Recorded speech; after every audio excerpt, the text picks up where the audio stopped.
Hello, and welcome back to another Chris McPherson Show Daily Dose. It's great to have you back here, your home of the black and white of sport. We're talking India versus South Africa, and they're about to get underway tonight, Australian time, in a 5-match T20 series, and it will kick off in Qatar. And while on paper it is just another bilateral series, under the hood, this one is loaded. There's form to take into account the futures as we head towards a T20 World Cup in just over 2 months. There's the reputations of both these sides and maybe even some identity as they start to go through into the new iterations with some superstars making way. So today we're not just going to walk you through the preview, we're going to dive into the big and polarising stories that sit just under the surface. Of course, if you're joining us for the first time or you haven't before, make sure to hit subscribe on the platform you're tuning in on. Give the video a like and get involved in the comments as well. We'd love to know your thoughts on the series, and there'll be plenty more cricket content coming to you as well. But as I said, there's lots of storylines sitting just under the surface here. Are India actually better now without Rohit Sharma and Virat Kohli in their side in white ball cricket? Has South Africa genuinely started to regress rather than underperform since the last T20 World Cup? Is DeWalt Brevis already the biggest star in this team ahead of the likes of David Miller and Aiden Markram and more value to South Africa? And is this South African side really a World Cup dark horse? Are they more likely to be a pre-finals elimination threat? That's all pieces for us to talk about. So strap in. This one has plenty of layers for us to pick through, and we're certainly going to do that now. But before we start looking forward, let's rewind to Barbados in 2024. The World Cup final was decided in the last overs. India lift the trophy. South Africa were heartbroken, but optimistic. And now you fast forward. India have gone 26-4 since in T20 cricket. South Africa, 9 wins from 25 games. Two very different stories, a split that tells you everything about the gap in cohesion, clarity, and evolution of these two squads. India have certainly leveled up. South Africa have splintered and don't have that consistency of performance, which means this series isn't just 5 games. It's an audit of where these two teams are at in the lead up to the aforementioned T20 World Cup in 2026. The most fascinating piece is India's transformation. Many were concerned after that final with Rohit and Kohli making way that they could be a lot worse, but functionally, they arguably, for mine, look better. And that's not sacrilege, it's structural reality. This generation is playing freer cricket, faster scoring, deeper batting, and more bowling options. Hardik Pandya is the fulcrum of this team. Abhishek Sharma is swinging like he's allergic to dot balls, and a settled core are starting to build and really laying a platform that's so well suited to subcontinental conditions. India haven't clung to those superstars of yesterday. They've built past them. You can almost feel the oxygen in the team. It's created room and air for these new stars to emerge. Roles are defined and their intent is spiking. So yes, polarising as it might sound ahead of this series, India might actually be stronger without Virat Kohli and Rohit Sharma in their side. Now the counterpoint for South Africa, we keep hearing they're underachieving. But what if the real narrative is that they've actually regressed?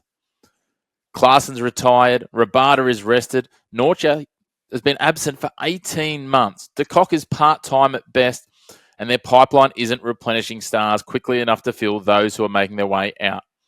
South Africa feel like a side stuck somewhere between who they were, who they hoped to be, and without the players to match the nostalgia of yesteryear. So just maybe they aren't failing. Maybe this is just who South Africa are right now, a team spurting talent rather than having a sustainable level of it.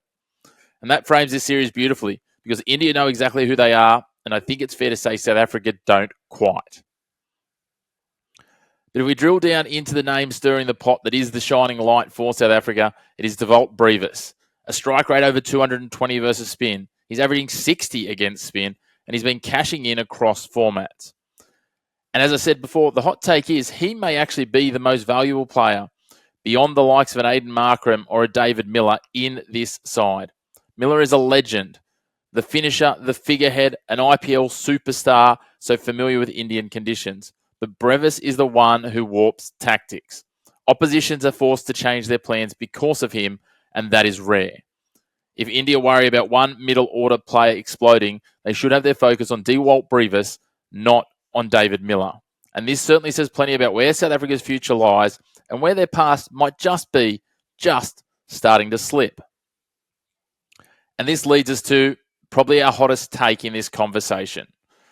South Africa indeed are not a dark horse for the 2026 T20 World Cup. They are a first round exit risk in February. Let that sink in. Their record doesn't scream sleeper threat. We talked about it. It screams, yes, they could beat anyone on their day, but they could lose to anyone on their day as well, with the inconsistency and the changes in their lineup they've experienced, and with little time to solidify that and prep for that tournament in Feb. The volatility is certainly exciting. A high ceiling, a very low floor, but it's not championship DNA.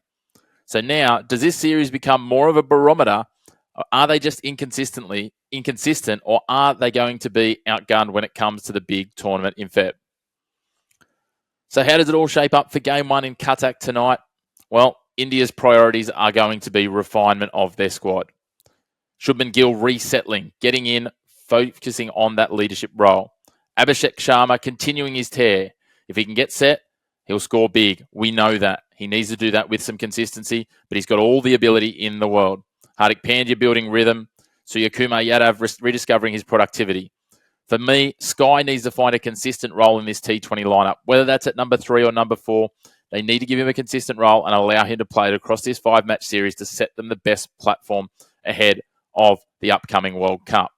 But again, the spinners, they'll be strong for India. We know that. The threats continue. Varun Chakravarti, Kuldeep Yadav, these guys will lead the way.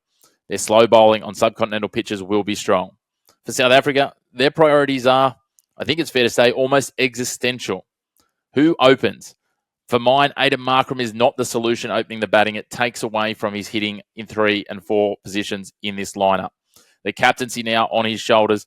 How does he step up and shine there? I think opening as well would be too much pressure. How does Markram lead? Does he lead with intent? Is he going to be an aggressive captain and take chances? And does that then exponentially polarize or extend the inconsistency of South Africa? More risks on an inconsistent base could lead to even higher fluctuations between their best and their worst. How do they set DeWalt Brevis up for the most of success? That's going to be an interesting question as he takes on these pitches in the subcontinent. And what does Nortje look like after 18 months off? Obviously, he's an absolute star at his best. If he can unleash his pace at 150-plus clicks in between the power play and those death overs, he's such a weapon to have, as well as his opportunities to bowl in the 2 aforementioned windows. He's so versatile at his best, but is he going to be there after 18 months off? That's going to be quite the question. India, they look like they're tuning a Ferrari heading into this home World Cup where they'll be absolute favourites to take it out. South Africa, it's starting to look like they're not even sure if their engine fits in their chassis, but there's time to figure that out over this 5-match series, so it is make or break. In terms of the tactics, this is what matters tactically. Abhishek versus Nortje, the first opportunity, can be the tempo setter. Who gets the advantage first? DeWalt Brevis versus spin. Can the spin trio of India tame the wild-hitting youngster? If he wins that battle, South Africa could shock and actually take out this series if India can't find an answer for that 220 strike rate against spin. Making sure for India that Hardik Pandya is fit and bowling, and that adds an absolute trump card to India's lineup.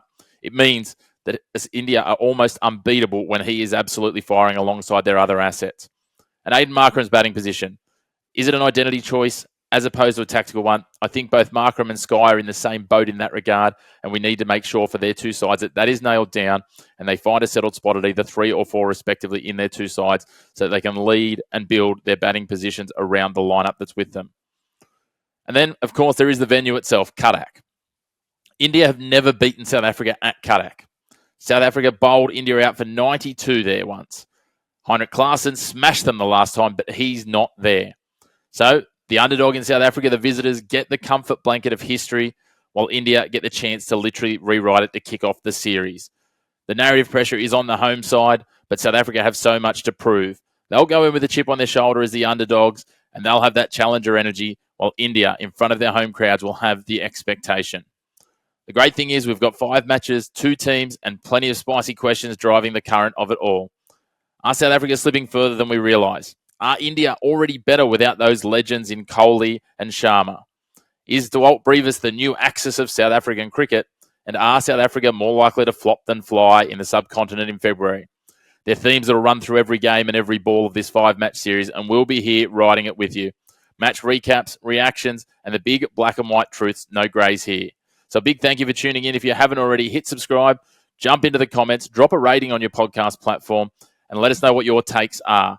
And we look forward to having you join us again for the next episode after we talk the Game 1 fallout. But as always, a big thank you to you for tuning in, and we look forward to having you again on your home of the black and white of sport. No grey opinions here.